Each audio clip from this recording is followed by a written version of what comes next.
百利新村下邊一間食肆咧，懷疑就係石油氣咧就洩漏，所以咧就發生咗一個比較大嘅爆炸，咁啊造成咗一死咧就6傷。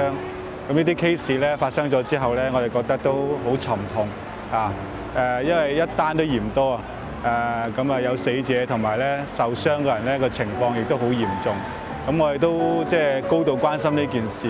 一個咧希望咧就有關當局咧盡快查明呢個即係意外發生嘅原因，就即係向社會公佈咧，因為大家都好關心究竟點解會發生呢件事咧？喺邊個環節出現咗問題咧，就盡快去查清啦。咁另一方面咧，其實我哋更加關心嘅係咩咧？就政府或者係居民咧，應該採取到措施，包括咧就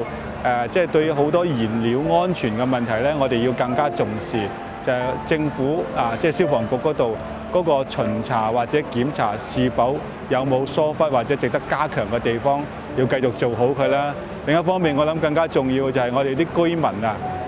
即係或者食肆咧，對呢個燃料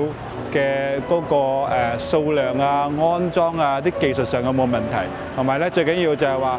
我哋使用燃料嘅成個過程是否存在咩問題？因為從呢個 case 嚟講咧，一旦發生咗問題咧，個後果係非常之嚴重嘅。咁我諗就係整個社會包括係政府部門或者我哋嘅居民咧，都要從呢件事當中要吸取個教訓啊！咁我哋好希望就係話呢啲事情唔好再發生，因為發生咗嘅話咧，對居民嘅傷害非常之大嘅。